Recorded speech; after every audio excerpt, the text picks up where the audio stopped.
Welcome in, everybody, to a Thursday edition of Birds 365 here, getting closer to the divisional round game this weekend. Eagles versus the LA Rams. We'll give you guys all the updates on that today. I'm your host, Zander Krause. That's my co-host, John McMullen, the number one Eagles beat reporter in town. Don't forget to give us a follow on X at Real Zander and at JF McMullen. Johnny Mac, how you doing on this Thursday morning, brother? We are getting closer, Johnny Mac. Just returning a text real quick, but yeah, getting closer. Back on the practice field again at Lincoln Financial Field yesterday. Boy, that would not have been a good day for the Los Angeles Rams. I can tell you that. It was brutally cold. I think it's going to be a little bit better than that on Sunday, but there might be some snow.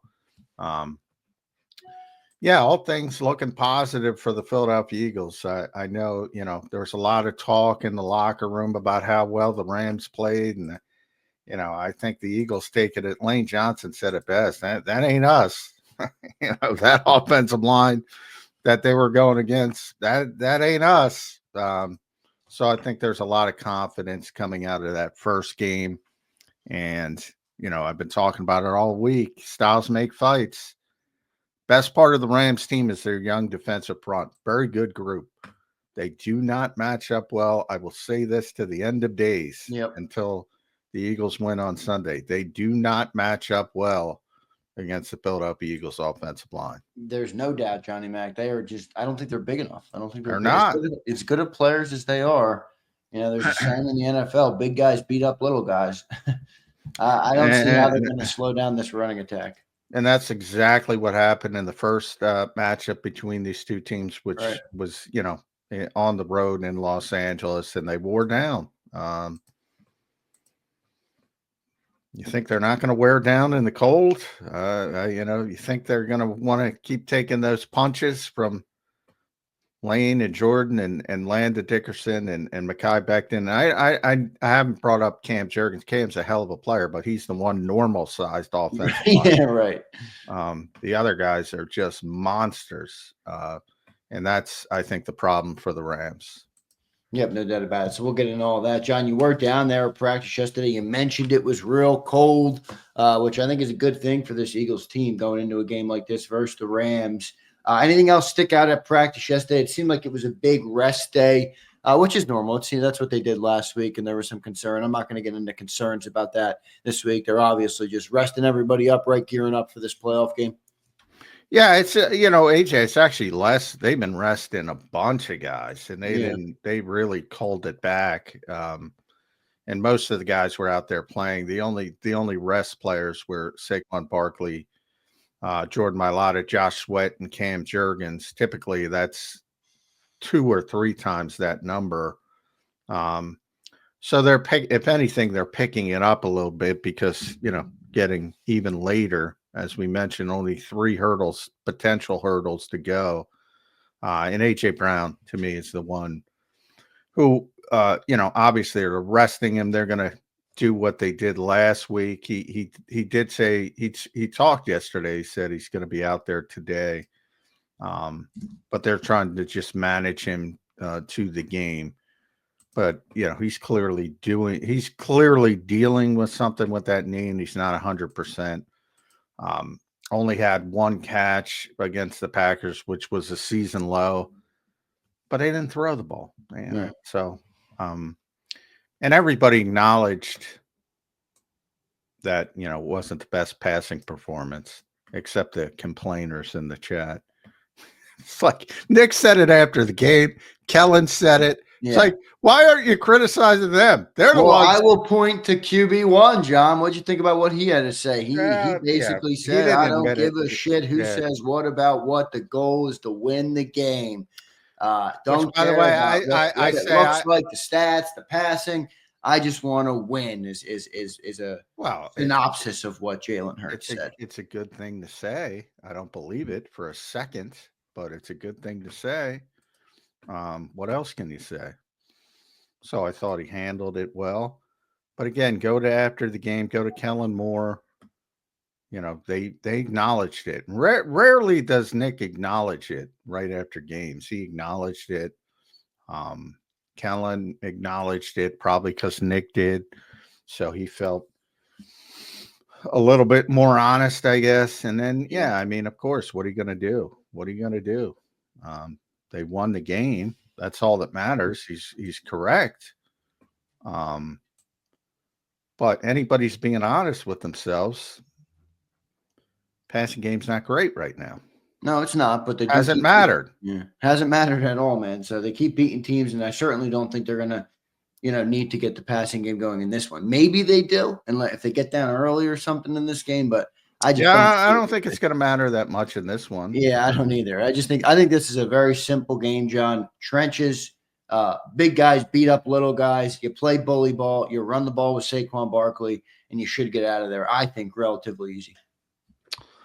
Yeah, I agree. I think this is an easier matchup than last week, and last week turned out to be pretty easy. Just from a style standpoint,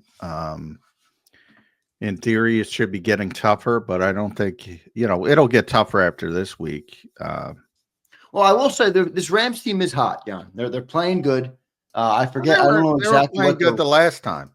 What's that? They were playing good the last time they met. Yeah, they were a little bit more hurt though. Remember, I think Puka and Cooper were coming off injuries in that game, and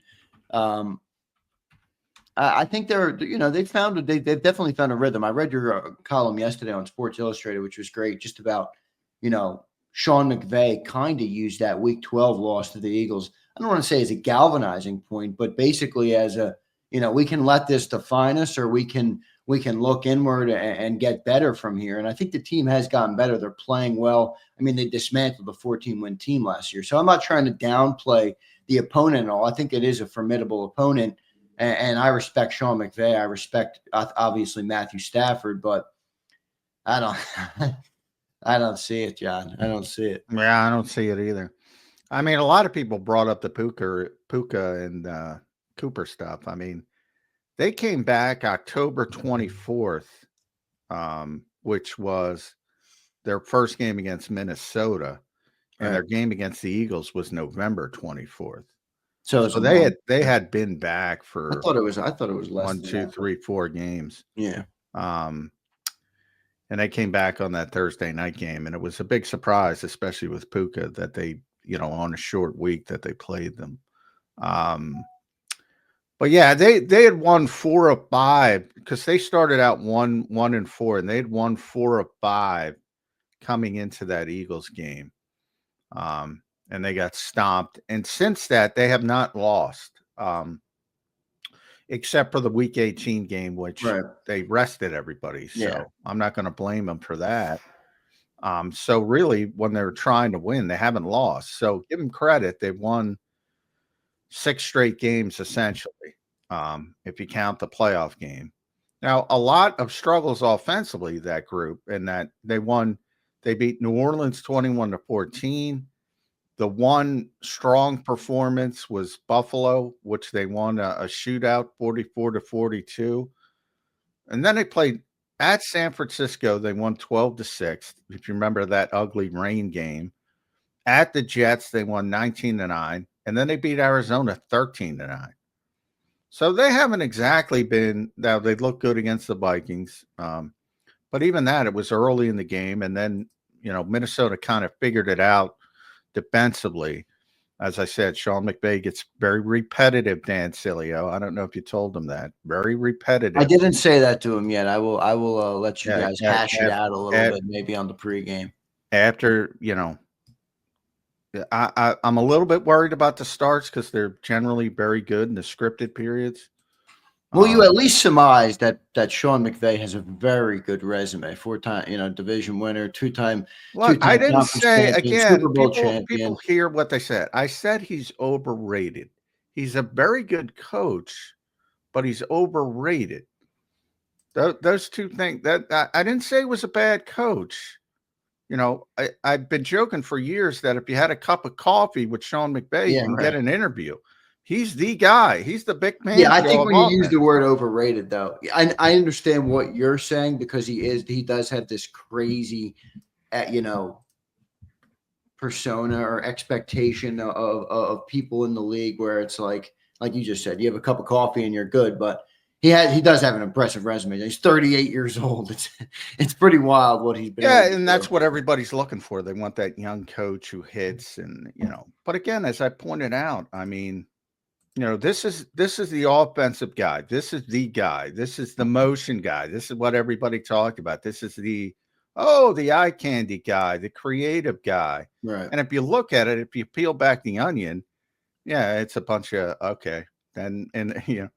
he schemes some people open early, then he gets repetitive and runs the same thing over and over again, and people figure it out. Vic Fangio's been his guy. That's been the guy that's completely shut him down all the time. In a way, it's a little bit of his kryptonite. Yeah. So, I mean, and I just gave you the numbers. All right, they've won, if you don't look at it, they've won, as I said, 6 consecutive games. Throw out that week 18 game. And I had one good offensive performance. 21, 12, 19, 13. There's your offensive genius. And 27 against Minnesota, which is a good offensive performance. But that had more to do with the defense. And by the way, one of those, that's 20 points offensively because they scored a defensive touchdown. All right. Again, buy the dog if you want. This guy doesn't scare me at all, especially with Vic Fangio. All right, that's fair enough. I'll take that explanation. I think he is. I think he's good, but I don't think they match up with the Eagles, so I'm not going to go that far. All right, here's what I want to do, John. I want to tell all the great people about what we're going to do today, and then we'll get into a couple more topics. I want to talk a little bit about Nolan Smith. All right, I want to spend some more time on him because I think how he's emerged late in this playoff run has really changed what this potential defense can be. So we'll talk a little bit about him. By the way, he has a tough matchup this week against Zach Tom. I believe he was the first team All-Pro, wasn't he? Yes. No, he was not first team. But, no, he was a PFF. Oh, the PFF. That's right. Yeah. That's right. He wasn't the Panay Sewell was the real All-Pro. That's don't get me wrong. But there's a lot of these nonsense All-Pro teams. Yeah, like Zach Tom's good. He's not first team All-Pro. Yeah. And then we're going to talk a little bit about the defense. And then I want to talk to you about that Sirianni story that I wrote about. Sorry, that's why I was. Yeah, go ahead. And I'm going to retweet it. The first game I wrote about Vic's success against Sean McVay, which he downplayed his success because obviously he's not going to spike the football. Right. But I'm going to retweet it now and people can read it and just what happened in the first year the Rams went to the Super Bowl. Vic was in Chicago completely. The Rams came into the game. They were 11-1. They scored at least 30 points 10 times. They had a 54 spot against Kansas City. Came into Chicago with Vic. Lost the game 15-6. Had 214 total yards. Only 52 on the ground. Post that game, after that game, they went back to normal. They scored 31, 48, 30, 26 en route to the Super Bowl. And Belichick completely copied what Vic Fangio did. Ran the same exact scheme. And if everybody remembers that Super Bowl, completely shut down the Rams to the point McVay after the game was rattled. And he's been doing it ever since, Vic Fangio. They haven't met a lot, so it's not a large sample size, so I don't want to overstate it. But, he hired Brandon Staley to be his defensive coordinator because he wanted somebody to run big scheme because he didn't know how to deal with it. And I'm just telling you. So I just retweeted that at JF McMullen. Everybody can read it. That's what happened back in their first Super Bowl season. Best offense in years. Completely shut them down in the regular season at 11-1. No doubt. Good stuff there from Johnny Mack. Like I said, we're going to get into a couple other topics. Here's what I want to do to tell all of the people this morning. All right. Listen up closely if you were in the chat And BVC, I will use you as a great example, and we will get to your super chat in just a second. Okay, we got no guest today, and this is what I'm going to say to everybody in the chat. All right. It will be a super chat Q&A day on hour number 2 when we finish up some of our topics. We get all of our Eagles updates out. Every dollar of super chats today, all right, every dollar of super chats will be used to buy more merchandise to give away to the great people of JAKIB Nation. All right. So if we get $100, I'll use it to go and get a couple of things or whatever I can get. If we get $200, I'll use it and re-up my stash. I told you guys, my stash is getting thin. All right. So any super chat today, let's see what we can get up to. We got $5 so far from BVC. Any super chat we get today will be used and taken and re-up our merchandise pile to give away. All right. So that's what we will do today. So if you're kind enough and you have it in you and you want to send a super chat in, we will answer your question and then I will use that for that. All right. So let's see how that works out if you guys want to do that. Johnny Mac, let's get into Nolan. And by the way, thanks everybody for being here. Brandon, Q the God, Abe, Izzy Bay, Philly Don, Mike Fittery. What's up, everybody? We appreciate all of you guys. Dank Bird Gang. Good stuff, everybody. BVC is also in here with his super chat, which we'll hit. Let's hit that real quick, John. BVC says, Johnny Mac, any thoughts on Mike Vrabel and AJ Brown trade rumors and tampering? It was a little interesting what Vrabel said. Now I kind of feel like he was set up like they asked him a question. Yeah, he's answering a question. That's not tampering. So yeah, but it was interesting. I mean, some of the comments that were floating around were interesting. But any thoughts on what he had to say? No, I mean that was obviously Mike Vrabel was the head coach in Tennessee when they traded AJ Brown. He loves AJ Brown. He didn't want to trade AJ Brown, and that got the GM fired in Tennessee because of how it developed. So, he was asked a question on a show about AJ Brown because everybody sees the bullshit coming out of Philadelphia. Oh, he's not happy. He's reading a book on the sidelines. The diva wide receiver reputation, and it becomes a self-fulfilling prophecy. So he was asked a question, and obviously he loves the player, didn't want to trade the player, knows the player very well.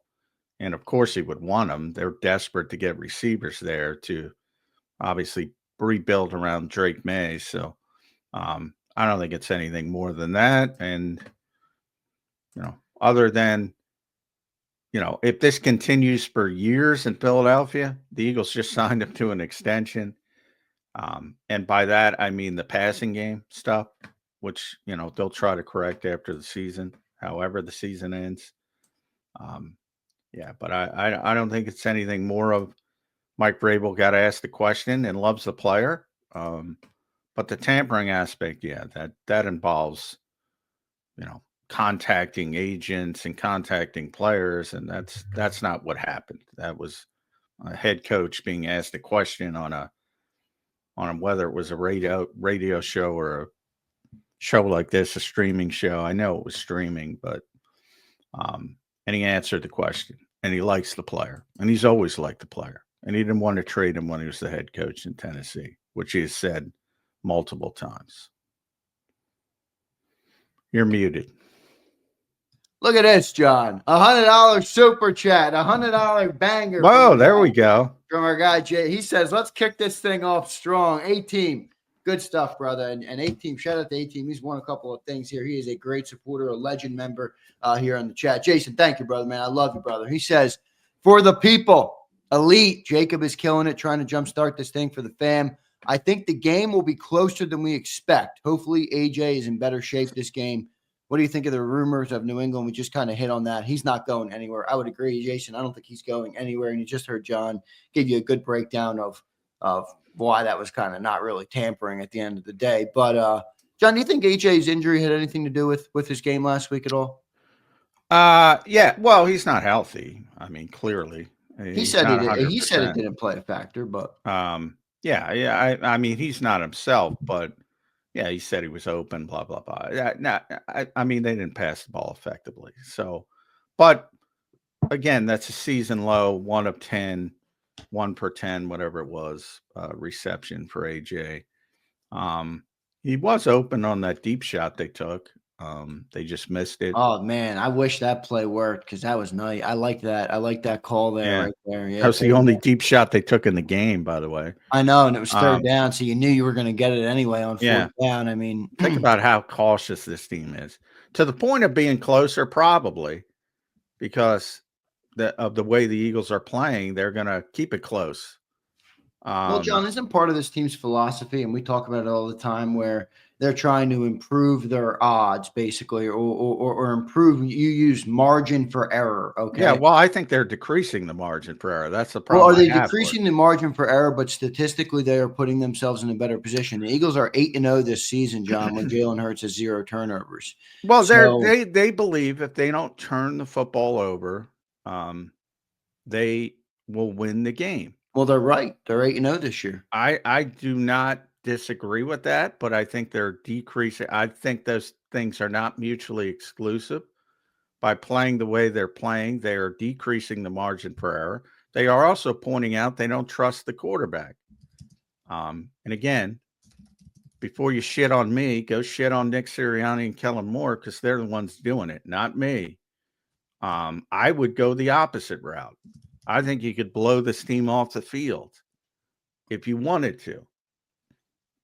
They have decided that they don't want to play that way because of what went on earlier in the season when Jalen had 4 interceptions in the first 4 games, which I don't understand because AJ didn't play in 3 of those games.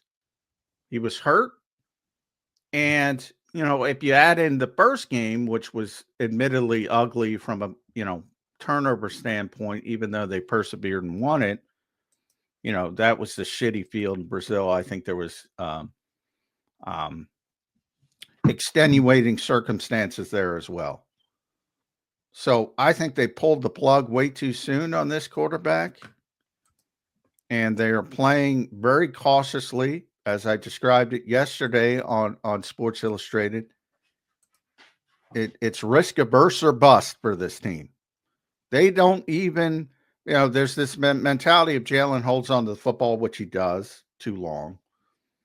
And they're always looking for the deep shots. And that was true many weeks ago. It ain't true now. As I pointed out, they threw 1 pass downfield last game. 1 pass. And that was on the 3rd and 1 sort of trick shot, tush push, taken by surprise. They didn't even run a go route.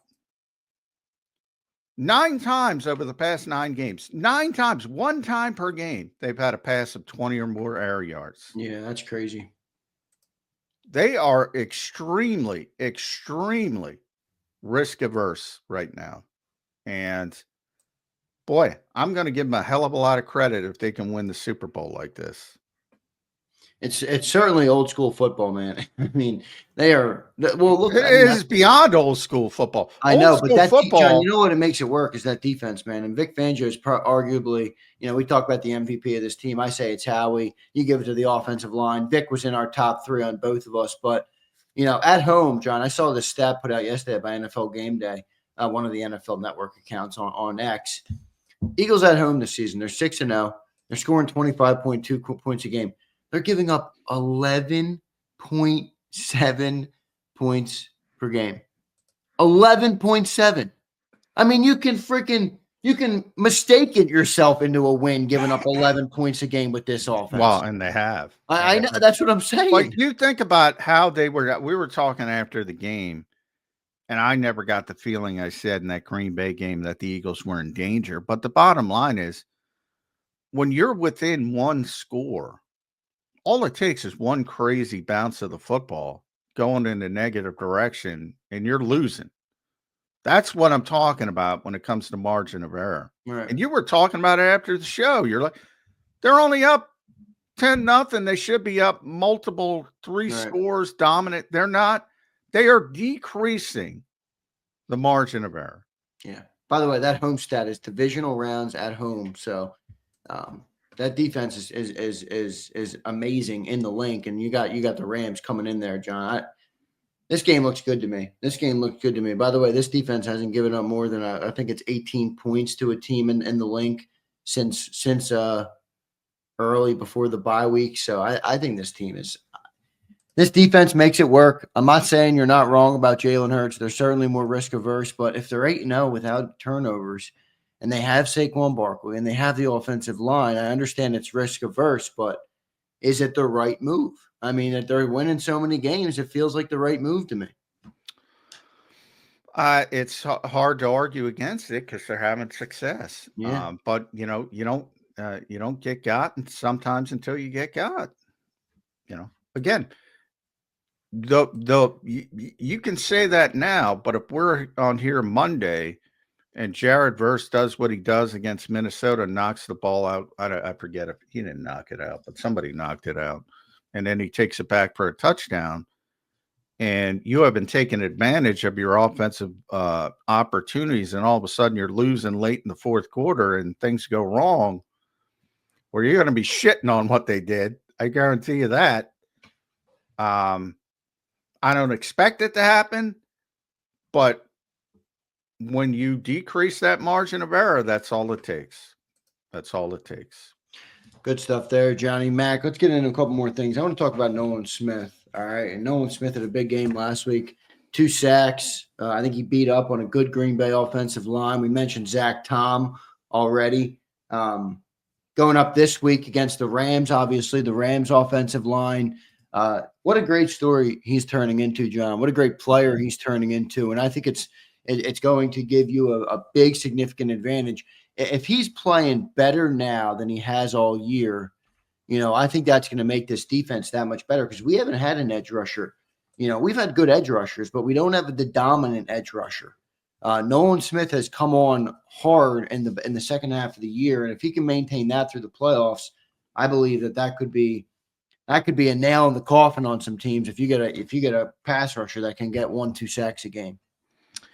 Yeah, I'm not as high on, I don't have those wild gesticulations. I wasn't as down on Nolan Smith as some people were early. I'm not as high on him as some people are right now. That makes sense. He's not a traditional edge in a 5-man front. He's more of a. A lot of that when I rewatched the game, they were the Packers were much more concerned with Josh Sweat than they were on the edge when it came to the edge. Now, they're most concerned with Jalen Carter. The reason the Eagles' pass rush has been very effective starts with Jalen Carter and Milton Williams. And that's not conventional. Most people think about edge rushers. But, that's what people are concerned about. And that's what the Rams will be concerned about. And that enables Nolan Smith to get a lot of one-on-ones, and he was able to take advantage of it. And he had a great game. Don't get me wrong, had a phenomenal game. Now, to get to the next level where you're in with the big-time edge rushers, you got to be what Josh Sweat was. You got to be the guy getting chipped. And then what do you do? So I think there's still some steps to take there. I think people are skipping steps as they tend to do. But he's having a very good run, taking advantage of a lot of one-on-ones, and we'll see what the Rams do. That's, by the way, their offensive line's pretty good. That's the difference between the first game and the second game. They were really banged up on the offensive line. Who's Nolan going to be up against? Is it Havenstein? Yeah, he's a pretty good player. Yeah, Rob Havenstein, and Alaric Jackson, I think it's questionable, but he's going to play. He's the left tackle. Inside, they've gotten a lot better as well. Kevin Dotson and Jonah Jackson, and even Steve Vilas, because he's had to play, so they're pretty good up front. And that's been, to me, where they've turned the corner. So similar to the Eagles, usually when you get to this stage, not as good as the Eagles, but they have a good defensive front and a good offensive line. And that tends to get you deeper into the playoffs. And they're pretty good. Yeah, no doubt about it. John, a couple other good matchups, I think, in this game. You look at, I think the Eagles' offensive line is just a total mismatch, but I think you got to talk a little bit about that Rams defensive line. I mean, they have played really well. Man. Yeah, Great, I mean, they great. played well. They got Jared Verse. They got Fisk and Turner. I mean, they're producing at a high level for sure in this game or in this season so far. I like the Eagles in the matchup, but just talk about some of the players that impress you on that defensive line. Yeah, I like the Rams defensive front against just about anybody except Philadelphia and Detroit. Yeah. They're wildly athletic, crazy athletic. You think about they're almost, you think about the Eagles offensive line. We were talking about this yesterday with Lane. He got asked, is this, where does it, he's been on so many good offensive lines. Where does this one rate?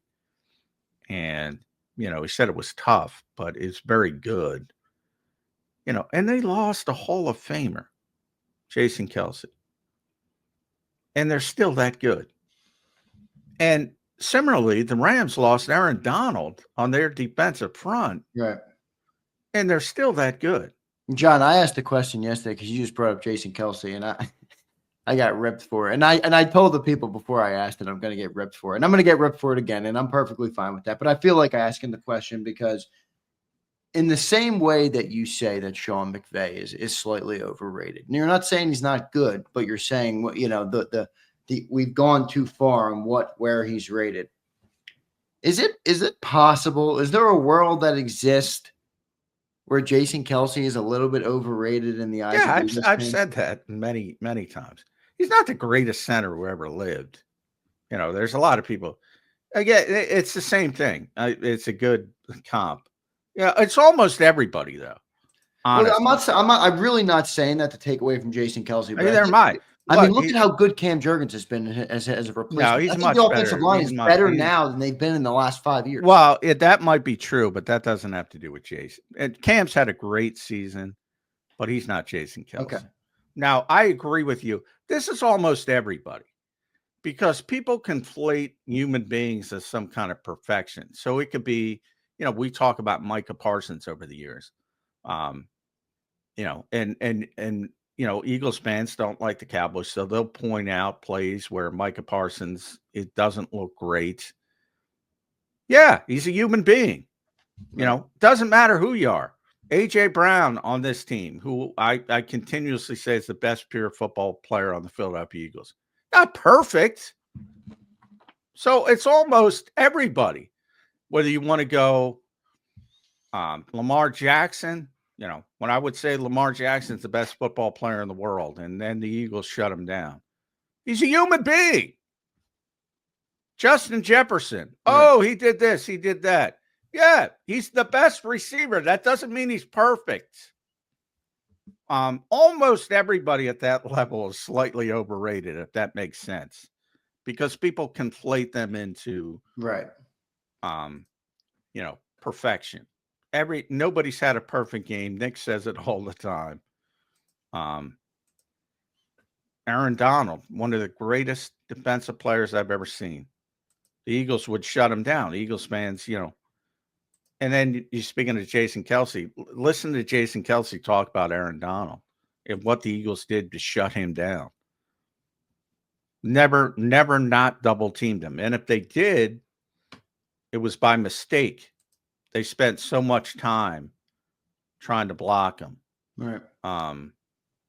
It doesn't matter who it is. TJ Watt, whoever you think, it's almost baked in that they're slightly overrated because people turn them into almost mythical, gods. Right. And they're all human beings. So, but Jason Kelce is one of the greatest centers of all time. Not the best, but he's one of the best centers, certainly of his generation. He's better than Cam Jurgens was this year. The Eagles' offensive line as a whole might be better because Cam is held up, and Mekhi Becton has been a big upgrade at right guard. Jordan Mailata's having his best season ever. Landon Dickerson's getting better and better, gets better every season. Lane Johnson, amazingly at 34, is still playing at such a high level. So the group as a whole might be better, but Cam Jurgens is not better than Jason Kelce. No doubt about it. John, we're going to continue to get into some of this game, and we'll do that. We have plenty of time in hour number 2. I want to thank everybody for being here this morning. Don't forget to hit that like button. We have been killing it, Johnny Mac. We set our like record. I'd have to double check this, but I can't recall the time we've gotten as many likes as we got. I want to say it was Tuesday. On Tuesday show, we got like 580 likes, John. So the people have been showing out. So big thanks to all of you guys for showing out. And then for those who just checked in who don't know, any super chats you see come in today, all right? So we got a bunch of them, and don't worry, I will get to everyone. Dank Bird Gang, Brandon Lewis, Vulnerable, Sasha, Steph is in here, and then 18 with his $100 banger BVC. Thank you guys. Every super chat today will be used to acquire more Eagles merch to give back and give away to the people on JAKIB. All right, so that's the promotion we're running today, and we're up to $134. All right, so that's pretty good. All right, I can get a few things with that. If we continue to get some more, I will load up, and we'll have giveaways all through the playoff run here. So thank you all for checking in. Thank you all for the super chats. It means a lot to us. John, the one other thing I want to talk to you about before we get to some of those super chats is the Nick Sirianni story that came out yesterday. All right, I'm not sure if you read that story. Tim McManus put it up, and there was a lot of great tidbits in there, John. And, for all the goofiness of Nick Sirianni, for all the things he does that sometimes make you scratch your head, for all the times that he looks maybe a bit, I don't want to say childish, but maybe a bit immature for a National Football League head coach. Well, he's got these guys playing for him, and some of those stories, man, they really resonated with me. Especially that Jordan Mailata story with his dad and the heart attack. I think Nick does an incredible job at this, and I don't think he gets enough credit for it. Did you have a chance to read that story? And if you did, what takeaways did you have from it? I didn't. I meant to get to it, and Thursdays are just busy. So Yeah, you were down at NovaCare till what, 5, 7, 6, 7 o'clock last night? No, like well past 8. But yeah, the Eagles long, move man. everything back. But I'll read it. Tim does a tremendous job. That Mailata stories that had a heart attack, I believe, on the plane back from the Super Bowl. Yeah, if I recall it correctly. Yep, that's what it was. Yep. Yeah, I mean, Nick is, you brought up Sean McVay. Like there's a perfect example. Like, if you say Nick Sirianni versus Sean McVay, well, everybody's going to say Sean McVay. I'm like, why? Well, why? I mean, the resume. Well, I mean, Nick's resume is he's won more games. He's won a higher percentage of games. Well, Sean McVay's got the postseason success and the Super Bowl ring, and he's got one, but he's also been there longer. Nick got there. Nick in his first Super Bowl lost, as Sean in his first Super Bowl lost. Nick's team played a hell of a lot better in the Super Bowl than Sean's team in the loss. Now, eventually, he's got to win one. 6 points, by the way, divide those 2 games. Didn't the Eagles lose by 3 in the Super? I guess never mind. I'm thinking of the Rams Super Bowl win. Didn't they win that Super Bowl by 3 points? The win? Yeah, I think they won by 3 points. They got. I think it was Sal Pal said that last night. 6 points divide the 2 rings for these 2 coaches. Well, yeah, and Sean was there twice, so he deserves credit for building. Building 2 Super Bowl teams. But I mean, you see how close the Eagles are to this Super Bowl. We'll see if they get it done, and Nick will take the hits if they don't, because it's Super Bowl or bust. But I'm saying, the winning percentage is .606 for Sean McVay.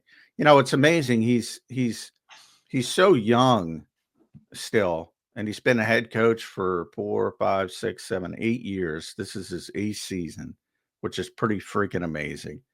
Don't get me wrong, his resume is tremendous, but he had a 5-win season in 2022, which will not be acceptable here. He's we'll run it down. He's 11-5, 13-3, lost to the Patriots. That's when they lost to the Patriots. Yep. 9-7 the next year, coming off the Super Bowl. 10-6, 12-5. That's the year they won the Super Bowl. 5-12, coming off the Super Bowl. They won all in that year. So, I don't want to take anything away from Sirianni, but is it fair to say that the Eagles have had a far better roster in that time, though? 10-7, 10-7. Well, that's always the excuse. I mean, do they? I mean, No, I'm not using it as an excuse. I'm genuinely asking: so I is mean, Sean pulling more success out of a slightly well, less? I would say they had a very good roster when they in 2018, one of the best offenses I've ever seen. And then 2021, when they won the Super Bowl, by nature, you got to have a pretty stinking good roster. Now, Right. they traded, that was at them picks era. They traded all their picks and went all in. But they had a great roster when they won. Right. So I mean, you don't win the Super Bowl without a great roster. Yeah, that's true. Now the year after, you could say it because they did have no picks. And lately, Les Snead has drafted very well, as we talked about with that defensive front. But I just find it interesting. Like Nick's resume, had he won, and he didn't, but had he won the Super Bowl against the Chiefs, is significantly better over the first 4 years. Significantly better. Can he keep it up over the next 4 years? I think so. Part of the reason why I think so is because the Eagles build the right way and they're going to have good rosters. Right. That doesn't mean they're going to be 15-3 every year going Unless into the New York Jets somehow poach Howie Roseman, Johnny Mac. Well, it's got more to do than just with Howie. It's Jeffrey. It's the whole situation. Yeah. So I mean, I think he's got a better environment than Sean McVay, so that's part of it. But yeah, I find it interesting because one is like above reproach, and this is where I talk about overrated. Not that he's not a good coach, just slightly overrated because he's beyond reproach. Nobody questions him, whereas everybody questions Nick Sirianni. I mean, you got national guys. I don't trust the coach. Okay. You got his own fan base. I don't trust the coach. Yeah, all right. You don't trust the coach that's won 70% of his games. Okay. Again, whatever it is, 6th highest winning percentage of all time. Yeah. Through the first 4 years of their respective head coaching careers, Nick Sirianni's been better than Sean McVay. And it's not close. Now, again, it's not just coach versus coach because it is a full organizational thing. They both made one Super Bowl. They both lost the Super Bowl. The Eagles played much better in the Super Bowl than the Rams did. He's got a much better record. All right. He got back and won a Super Bowl. So if let's say Nick goes on to win a Super Bowl this year, then you're talking about, okay, now compare the resumes. All right. That's fair. I'll take that. I just thought the story was great though, John, on Nick. I got to read it. Yeah, I think you'll like it. I mean, Tim McManus did a really good job. We had him on last night. Tim's a good friend of mine. Yeah, we had him on last night on our night show. I'm sure he did a tremendous job. Yeah, it's a big part of, you've heard Nick talk about it a million times over the years, connection, and people kind of roll their eyes. But, being a head coach in this league, and this is hiring season, and you'll see a bunch of teams make mistakes as they always do because they're hiring schemes and they're hiring, Ben Johnson, not to say, I don't know if Ben Johnson will be a good coach, bad coach, but I do know that if he goes somewhere, he's not taking that Detroit team with him. So it's got more to do with X's and O's and schemes. And the biggest part is leadership and getting an entire organization on the same page. And Nick has done that, and he deserves credit for it. No doubt about it. There's no doubt he deserves credit for it. John, one other thing, and then we're going to get to our break, and then we're going to get to all of our super chats. They're flying in. You guys are crushing it. We're definitely going to have some merch. All right. We're up to $170 and we're only 48 minutes into the show. So, if we keep getting our super chats, everybody, I will be able to up the merch game. All right. On Zander time. And we will be able to get some more jerseys and stuff to give away, hopefully all through the playoff picture. And maybe we'll even have a giveaway today. All right. We'll have a giveaway today. So stick around after the show for for Zander time here. John, we had yesterday, and I want to say this to you because I think you might know him personally. We had Mark Trestman on the show yesterday. Do you know Mark? No, Cilio asked me that. He texted me out. No, he was before my time. I've met Okay. him, but I don't really know him. He was freaking phenomenal yesterday. He was on point, and he gave an amazing take on the passing game. Maybe it was amazing because I'm an Eagles fan and it's what I wanted to hear. But he basically, well, no, I mean, listen, the way the guy I talks, like your honesty. it was 30 minutes into a segment though, and I'm listening to this guy, and he's breaking down football. I mean, this guy knows the game of football. Believe me, he knows the game. If you listen to the segment, it was incredible. You could his football IQ and knowledge was bursting through the screen with every answer, and he talked about all the teams, the NFC, the divisional round, the Chargers, Herbert, everything. And he talked about the Eagles and Jalen Hurts, and he's like, "There's no criticism you can have of that game because running the ball in January is not easy. It's one of the hardest things to do, and if you can do it, your team is going to be positioned to have a chance to go to the Super Bowl and win the Super Bowl." And I'm paraphrasing. I can't speak like Mark did, but it was No, really it was a really one good thing segment. I know about Mark is he's very bright. I mean, that's what Very when the smart. Yep. Bears hired him, he's a very bright guy. But yeah, I'll push back because I mean, and I didn't hear the interview, and and you're paraphrasing, but Nick Sirianni criticized the offense. Kellen Moore criticized the offense, and they're running the offense. Well, Kellen's running the offense, but yeah, I think it's fair to criticize the offense. When the head coach does it and the offensive coordinator, I think it's fair to criticize the offense. Yeah, I mean, yeah, it's definitely fair, but I'm saying I think to his point was like you guys keep winning and you're doing something that's very hard to do in the NFL, and you have a roster that's built to do Well, it. that's a different You can conversation. want it to look prettier, but you have a team that's a legitimate Super Bowl contender. Well, I don't think any of us doubt that. Yeah. But from the point that, look, the Eagles run the football historically well because of their offensive line and their running back, and their quarterback's a big part of it as well. So, I mean, that's why they've made the decision to go risk averse, because that's why they've made their decision. They made their decision.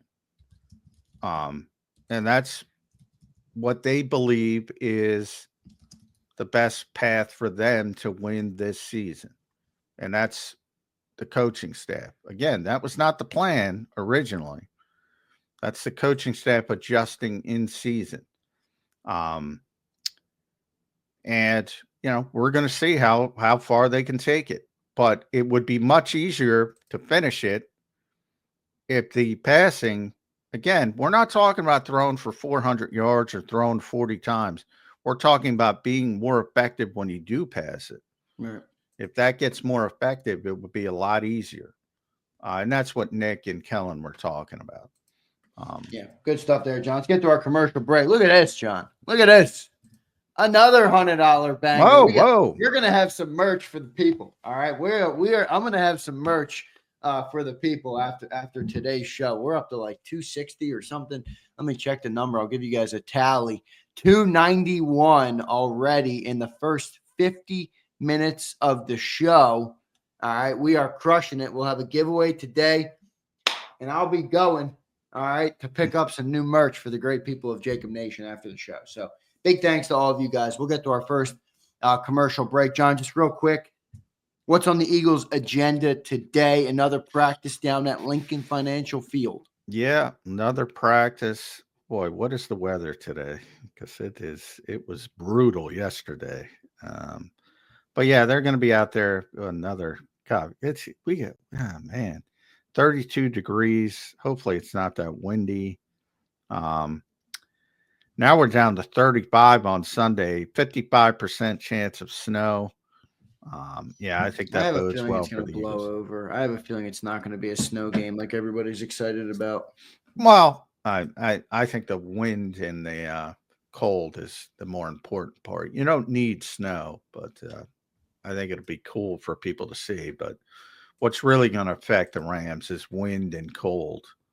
And, you know, colder the better. Yeah, colder the better, and the more windy the better for the Eagles. You're playing against the Rams, the dome team Rams. All right, let's see. It's not officially a dome SoFi. SoFi is very interesting. It's open air, but it's got a roof on top of it. Yeah, but it's in freaking LA. They're not prepared for this Philly weather. Yeah. They're not prepared for this Philly weather. All right, thanks everybody. We're gonna read some super chats when we get back. We got a lot of them. Philly Don, thank you. Brian Fleming, thank you. Garner and Martine, Dirty Air. Look at all you guys. William, Sasha, Jason A-Team, Dank Bergame, Brandon Lewis. We're going to get to every super chat when we get back. And a huge thanks to all of you guys. What we're doing is every super chat dollar today will be used to buy more merchandise to give away on Zander time so we can give away merch all through the playoff run. We might be going to the Super Bowl, everybody. And I will have merch to give away all through the end of the year. So thanks for being here today. Hit that like button for us. And we'll be back in 3 minutes here on Birds 365. Before I do that, I just want to tell you guys about the great people at BetUS. Check them out, everybody. YouTube 150 is the promo code. All right, it gives you a 150% sign-up bonus on your very first deposit, and you get 125% on your second and third deposit, all up to $2,000. To deposit less and bet with more at BetUS, go to betus.com.pa. That's betus.com.pa. They're the fastest payouts in the industry. 24/7 customer support, and they'll even give you your own custom account manager. So go check them out today. Use that promo code YouTube150. We'll be back in 3 minutes, everybody, on Birds 365.